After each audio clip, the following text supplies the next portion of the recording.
Hey everyone, welcome to today's Explainer. Today, we are officially becoming heart inspectors. We're jumping right into a really interesting devotional that looks at the huge difference between just cramming Bible facts into your head and actually having a heart packed full of Jesus' true love. So, let's kick things off with a massive question.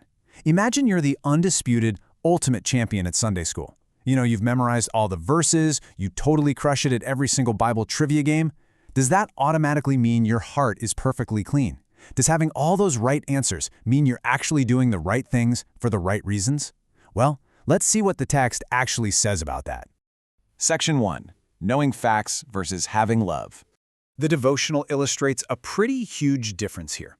On the one hand, you could have someone who takes a lot of pride in just knowing the facts, right? They read all the rules, they memorize the verses, they look super good on the outside.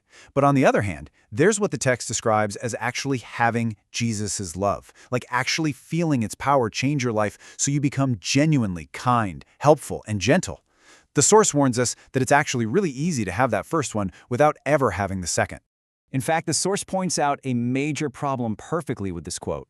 It says some people think they have all the truth, but, quote, the fervor of the love of God is wanting in their hearts. Now, fervor, that's a big word. It basically means a really warm, glowing, excited feeling. So according to the text, a person might know every single rule, but completely miss out on that warm, glowing love of God inside.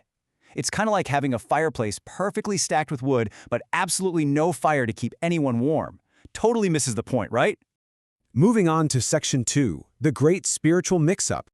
Here, the source material quotes a super famous warning from Jesus in Revelation chapter 3, verse 17. Jesus says some people boastfully declare that they are rich and increased with goods, basically meaning they think they know everything and need absolutely nothing. But they don't realize their spiritual pockets are completely empty. Jesus says they are actually wretched and miserable and poor and blind and naked. Imagine bragging to everyone about being a billionaire, but when you reach into your pocket to buy an ice cream cone, you don't even have a single penny. Yikes. This leads us to a really big, important concept called spiritual self-deception.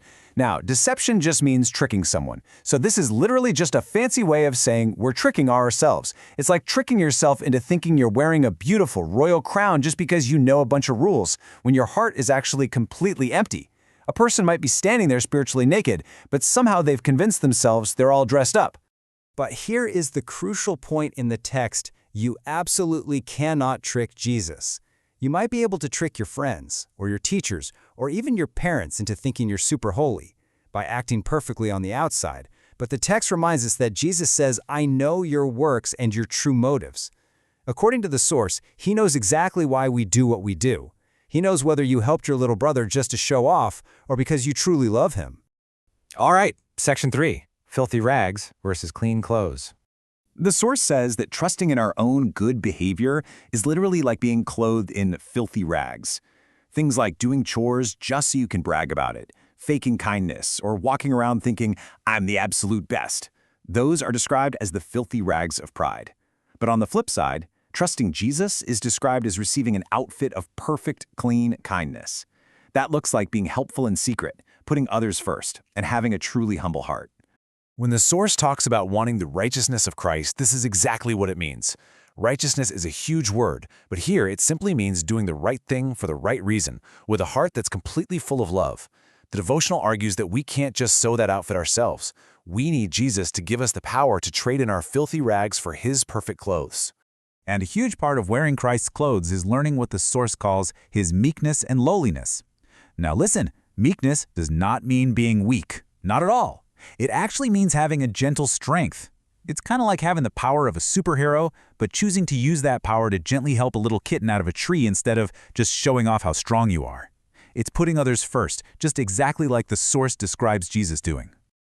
Next up, Section 4, inside your heart temple. The source paints a really vivid picture for us here. It says some people loudly brag, crying out, the temple of the Lord are we. They are super proud of how close they think they are to God. But Jesus looks mournfully, which means very sadly, at them. Why?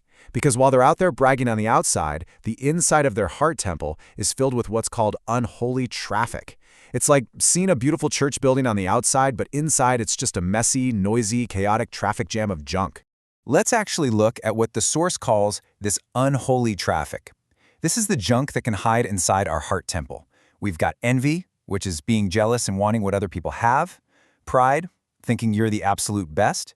Evil surmising, which is just a fancy way of saying someone always assumes the worst about other people.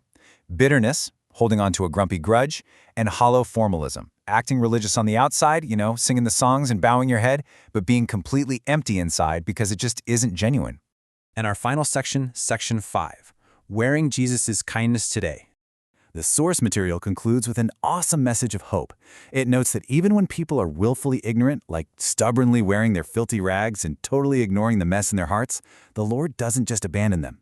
The devotional explains that because He loves us so much, He lovingly sends warnings and counsel. It's like a gentle tap on the shoulder saying, "Hey, your pockets are empty. Let me help you trade those rags for true riches."